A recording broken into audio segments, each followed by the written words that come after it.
Hello everyone, welcome back to the workshop. I wanted to have a talk to you today, brief talk on grain direction, following a comment on my hollows and rounds videos to say I didn't say anything on grain direction. And no, I didn't, because if I do a grain direction talk in every planing video I do, the videos are all going to be about 10 hours long. Is the reason. It's a subject on its own. And with all these videos, always assume that I've picked a piece of timber up like this and I've rolled it around in my hands, I've looked at it and I've put it in what I think is the best orientation. And that's what I want to discuss, is what's the best orientation. Because sometimes the best orientation is one that doesn't always go with all of the grain direction. It's where you place a piece in the sticking board for optimal grain direction.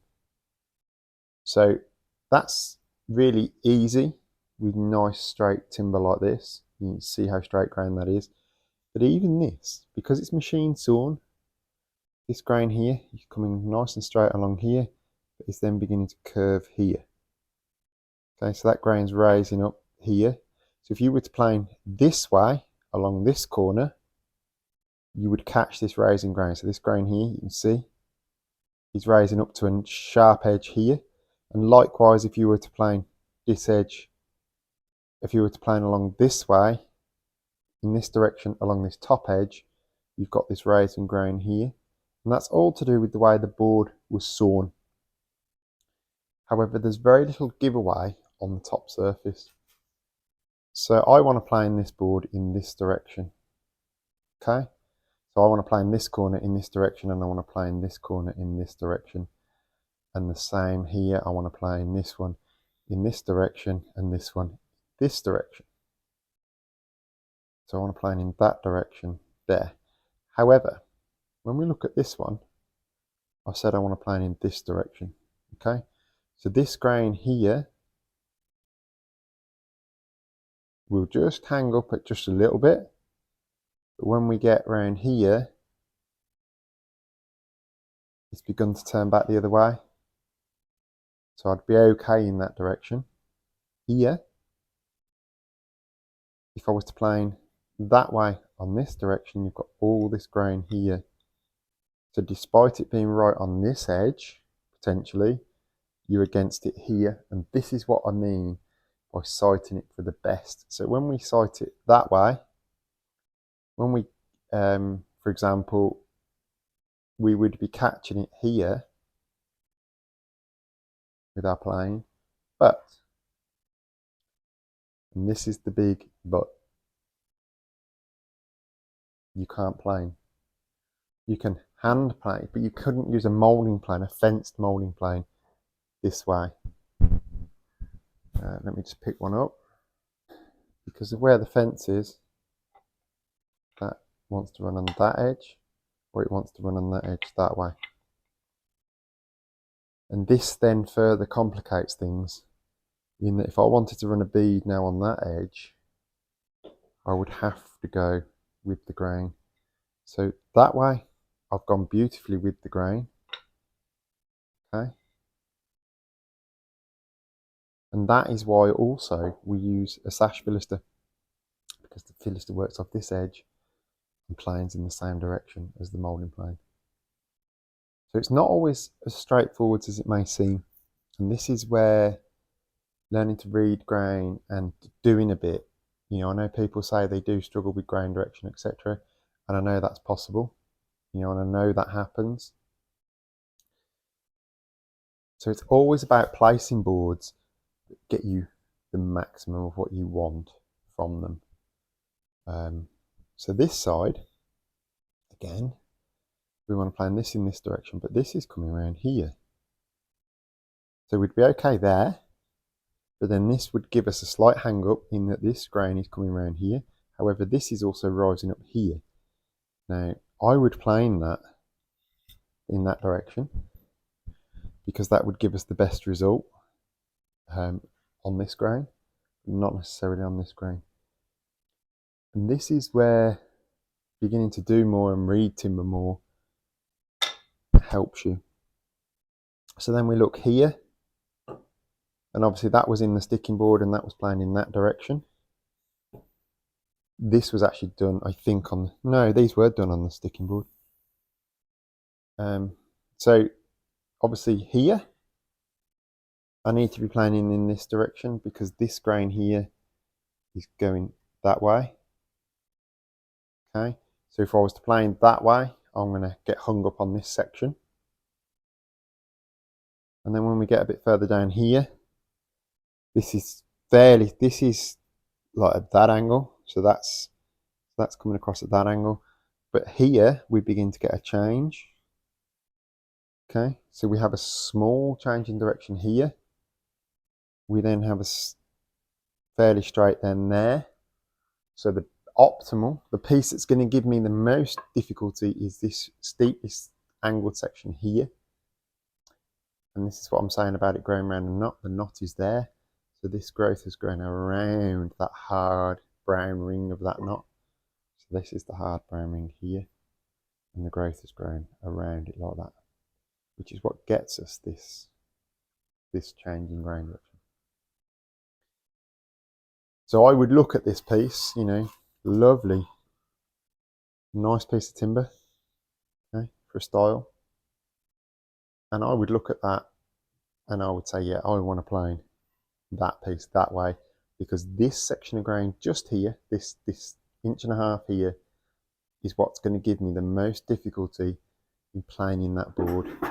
This bit down here, just there, that little bit just there, is far less aggressive, and a sharp plane will deal with it. And that's why I chose to plane that piece that way. Okay. So then we'll look at the piece. One of the pieces I was starting with, this was the very first bit that I did, the little short bit. And again, we see there were knots here. There's a knot there. But also that the growth rings are very wide. So what you find is with a tight growth ring,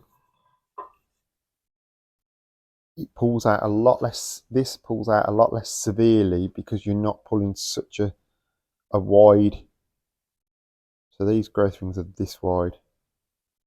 So this pulls out a lot less severely, however, is a lot more brittle. When you're planing a piece of timber, a piece with wide growth rings like this is slightly more flexible than this, perhaps is the word I should use. And this will take a little bit more to start ripping grain. However, as you see there, even off the plane of thicknesser, you get some ripping. Okay. So again, it's about reading your grain direction. This actually, it was a cheap piece of timber. It's fairly large growth rings. It's a little bit pithy, you can see here between the rings, but actually it isn't too bad. And planed really nicely as demonstrated in that video. But again, in theory, that grain's rising up there, but it's coming up here. Around, I'm not sure what that's come up around actually, because it's a massive growth ring just there. But it was obviously coming around something it didn't like.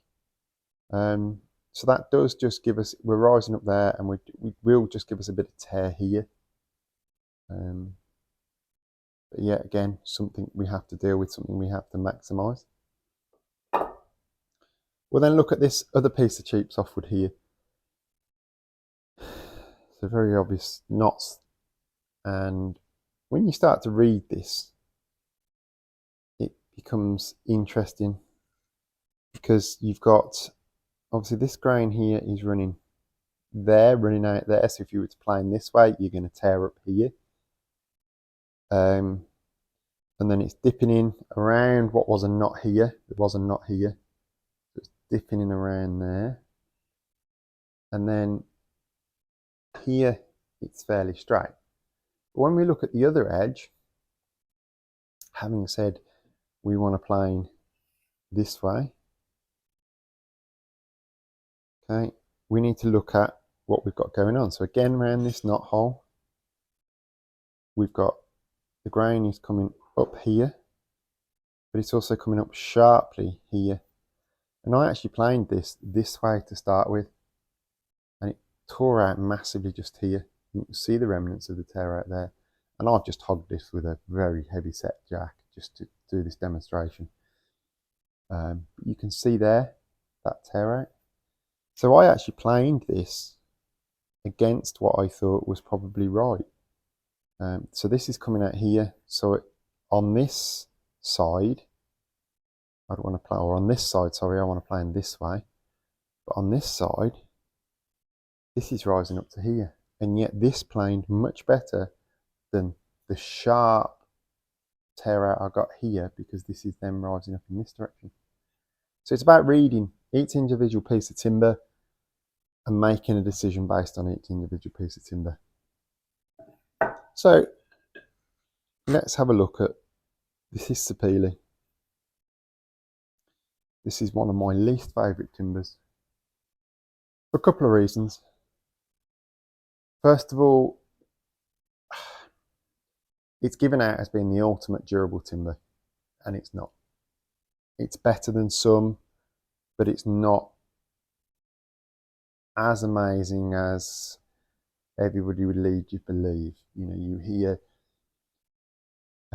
people say, "Oh, you must have hardwood windows." Well, yeah, okay, that sapele is going to be more durable than something like that. And in the 80s and the 90s, 70s, 80s, and 90s, this is what they were making a lot of mass-produced wooden windows out of.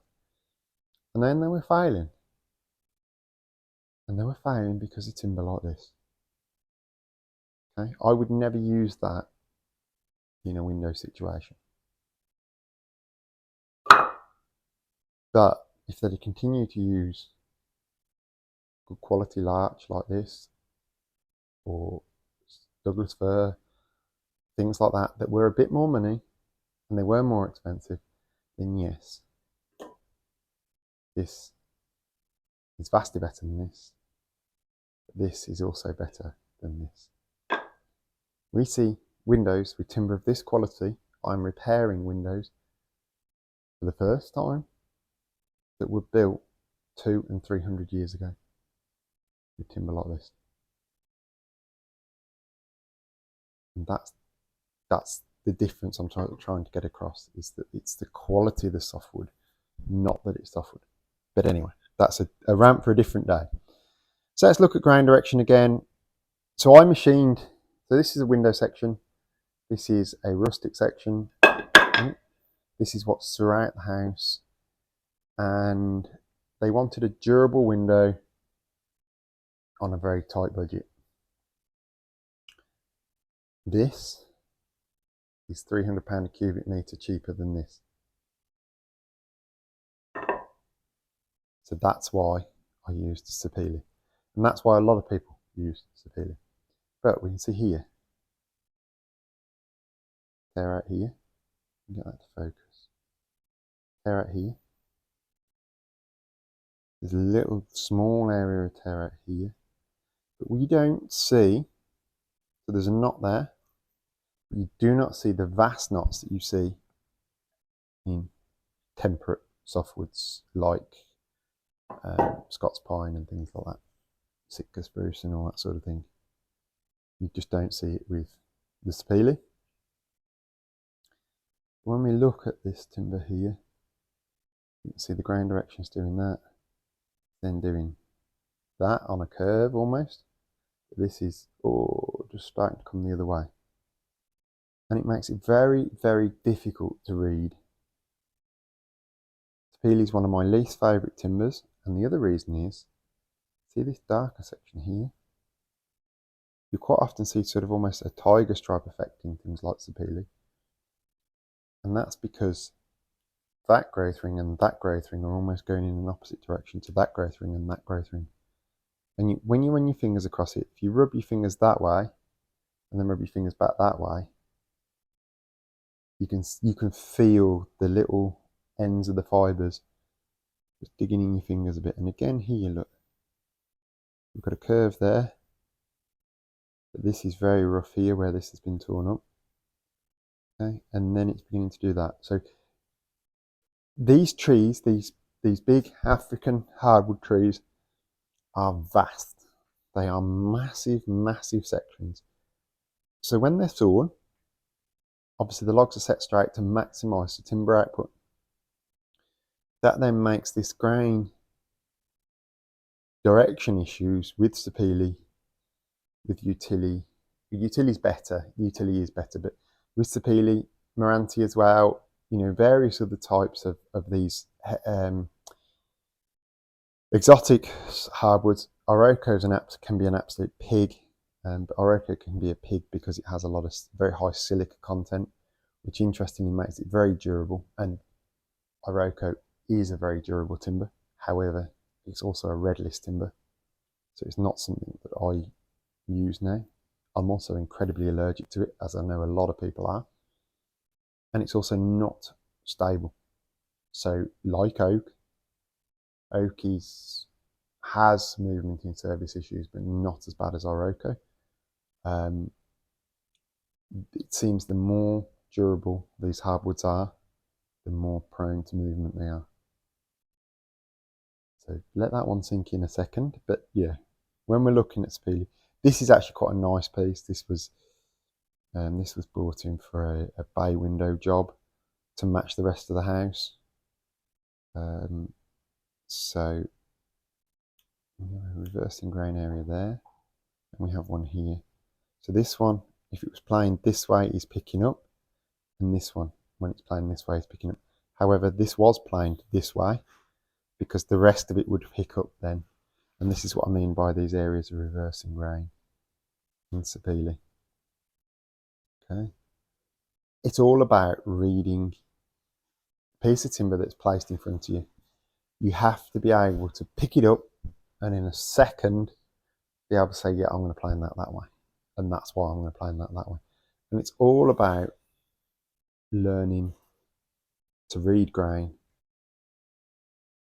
Reading grain is one of the most important elements that you can learn in woodworking. So I've seen recently a counter video to this one where I split these tenon cheeks, and the guy was sort of saying, oh well, yeah, you can't split timber straight all the time. And you know, this isn't perfectly straight. You know, this is not running straight through there. Now, no, you can't. And he chose a piece of timber like this to do his splitting demo on. And it's true, you cannot split every tenon. I don't split every tenon. Piece of a Sapele tenon like this. This was for some bay windows for replacement in a house. Piece of timber like this, you can see this was a setup piece. So I'm setting up this nice flat piece here. Was cut with the scribe knife, and this one was cut. And you see it's dished, and that was because the top tenon cutter block was slightly low, and I actually stopped it and then brought it back up to the right line. And so this is a setup tenon. But I would, in Sapele and in a lot of African hardwoods, I would actually say, right now I'm going to saw my tenon cheeks, because you just don't know what's happening with this interlocking grain, this reversing grain, what have you.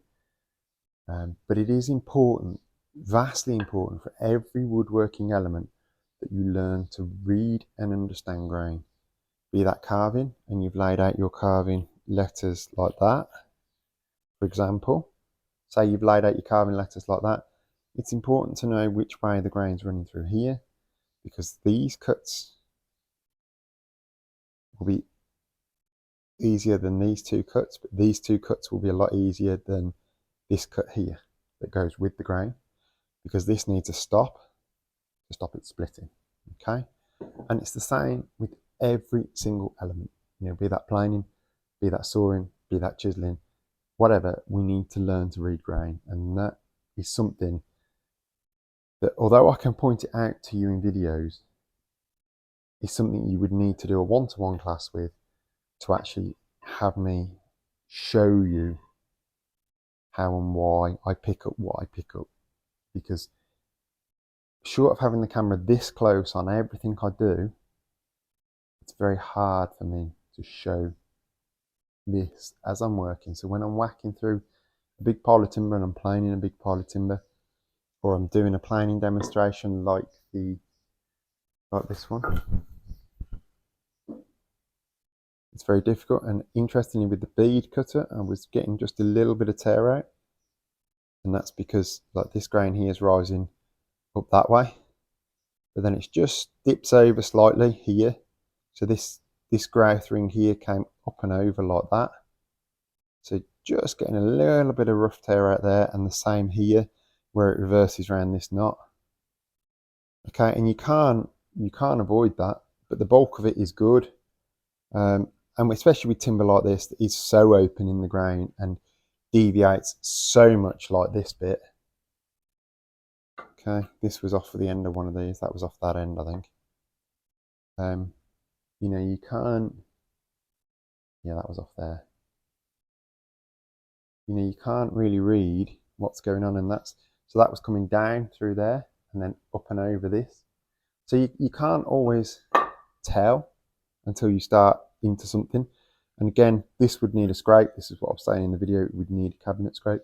And yet I was playing against the grain in places.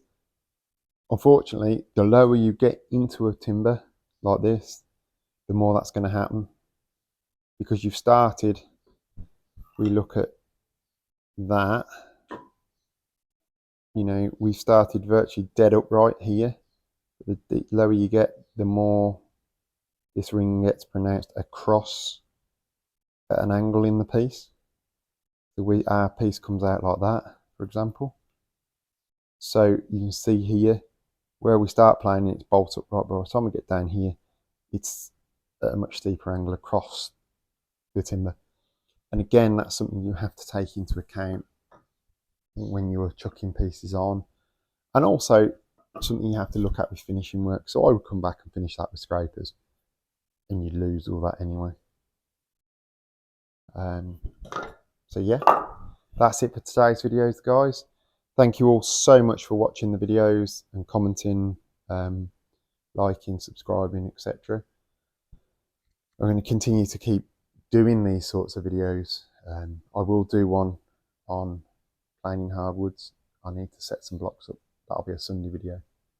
And I'll show you why I tend to machine sapele. Don't tend to mould sapele at all, hand mould sapele at all. I try and avoid it.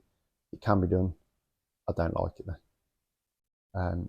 So we'll look at that in another video, and I'll also look at doing some oak and some ash and things like that. But I need time to prep some stock for that. These are offcuts that I've pulled off the shelf. You know, this was a bearer. This has been a bearer, pallet bearer. Been cut for something else now. So yeah, don't underestimate the time that a 45-minute Sunday video takes. That last one, that took me, it was four or 5 hours of messing about, set up, sharpening planes and what have you. So yeah, thank you all for watching. I'm just going to pan up a bit so you can see what my collie puppy is doing. She's been really testy this week. So she's yanking on that apron, or has been. So that's it, guys. Thanks for watching. Bye.